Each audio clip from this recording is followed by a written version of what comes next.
ক্রীড়ার উপর একটি বিশ্ববিদ্যালয় করা হবে। মায়ের কোলে সন্তানের লাশ, এটা যে কত বড় হৃদয় ভাঙা একটি ঘটনা সেটা বলা যাবে না। সেটা সম্পূর্ণরূপে ছিল একটি প্রতিহিংসার বহিঃপ্রকাশ অবৈধ শাসকের। আরাফাত রহমান কোকো তিনি রাজনীতির সাথে যুক্ত ছিলেন না, কিন্তু তিনি ছিলেন শহীদ রাষ্ট্রপতি জিয়াউর রহমান এবং গণতন্ত্রের আপসহীন নেত্রী দেশনেত্রী বেগম খালেদা জিয়ার কনিষ্ঠ পুত্র।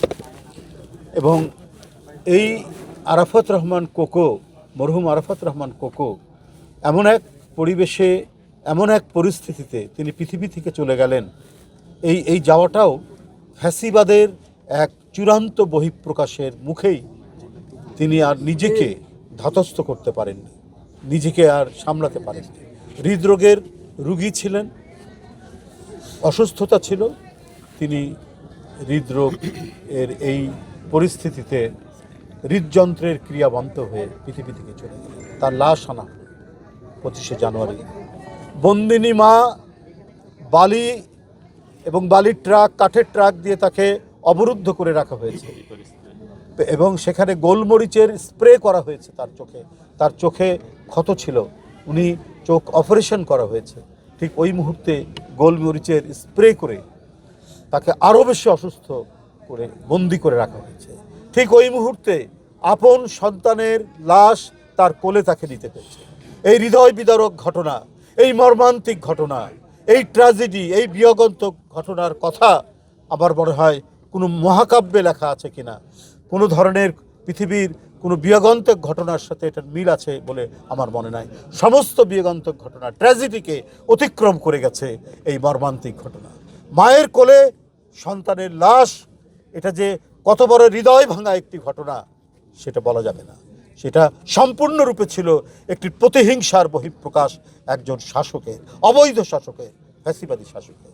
সে একটি পরিবারকে নানাভাবে পর্যুদস্ত করার জন্য জনগণের মধ্যে তার যে উপস্থিতি এবং তার যে জনপ্রিয়তা, সেটিকে আপনার মুছে দেওয়ার জন্য এমন কোনো কৌশল নাই যেটা করেননি সাবেক পলাতক স্বৈরাচারিণী শেখ হাসিনা। কলঙ্ক লেপন করেছেন, অপপ্রচার করেছেন, মিথ্যাচার করেছেন, যার একটিও তিনি প্রমাণ করতে পারেননি। কেন করেছেন? তার একচ্ছত্র আধিপত্য এবং তার যে ক্ষমতায় টিকে থাকার বাসনা, এটাকে চরিতার্থ করার জন্য তিনি এই কাজগুলো করেছেন। জিয়াউর রহমান স্বাধীনতার ঘোষক, জিয়াউর রহমান এদেশের বরেণ্য মুক্তিযোদ্ধা, দেশনেত্রী বেগম খালেদা জিয়া তার সন্তান সহ বন্দী সেই সময় তিনিও একজন মহান মুক্তিযোদ্ধা। এই মুক্তিযুদ্ধের এই পরিবারকে ধ্বংস করার জন্য শেখ হাসিনা এমন কোনো কাজ করেননি, কারণ মুক্তিযুদ্ধে তার পরিবারের অবদান নাই, না তার পিতার, তার না নিজে। তারা পাকিস্তানি শাসক গোষ্ঠীর আশ্রয়ে প্রশ্রয়ে ঢাকায় অবস্থান করেছে। এই কারণে এই প্রতিহিংসা। কেন জিয়াউর রহমান স্বাধীনতার ঘোষণা করলো? কেন তার স্বাধীনতা ঘোষণা নিয়ে তার পরিবার, তার স্ত্রী, তার 2 পুত্র বন্দী অবস্থায় রইল? জনগণের মধ্যে তার এই যে দেশপ্রেম, সেই দেশপ্রেম এবং জনপ্রিয়তা শেখ হাসিনা কোনোদিনই বরদাস্ত করতে পারেনি। তাই একের পর এক যন্ত্রণা দিয়েছে। তার জ্যেষ্ঠ পুত্র আজকের প্রধানমন্ত্রী জনাব তারেক রহমান, তাদেরই আন্দোলনের ফসল শারীরিকভাবে তাকে অত্যাচার করেছে। তিনি চিকিৎসার জন্য চলে গিয়েছিলেন লন্ডনে। আজকে কি হয়েছে?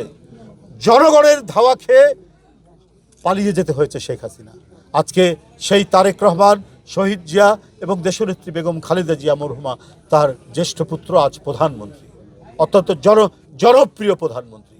জনকল্যাণের সমস্ত যে কাজ, সেই কাজগুলো একের পর এক ক্ষমতা নেওয়ার 2-3 দিনের মধ্যে থেকে বা শুরু থেকেই তিনি ইমপ্লিমেন্ট করছেন। এই যে আরাফাত রহমান কোকো ছিলেন ক্রীড়া সংগঠক, এই ক্রীড়ার উন্নতির জন্য তিনি যে কাজগুলো করছেন, সেটা হচ্ছে যারা ক্রীড়াবিদ হবে শুধু এটাই তার চেষ্টা, এটাই তার পেশা হবে। আজকে ক্রীড়ামন্ত্রী এখানে আছে, ক্রীড়ার উপর একটি বিশ্ববিদ্যালয় করা হবে। আজকে আমি মনে করি যে প্রধানমন্ত্রী জনাব তারেক রহমান এবং তার একজন একান্ত সহকর্মী হিসাবে, সতীর্থ হিসাবে অত্যন্ত যোগ্য ক্রীড়ামন্ত্রী এখানে তার যে আরাধ্য যে কাজগুলো, সেই কাজগুলো সুসম্পন্ন করবেন, এই সময়ের মধ্যেই করতে পারবেন। এটা সুসম্পন্ন হলে পরেই আরাফাত রহমান কোকোর আত্মা শান্তি পাবে। কেউ বলছেন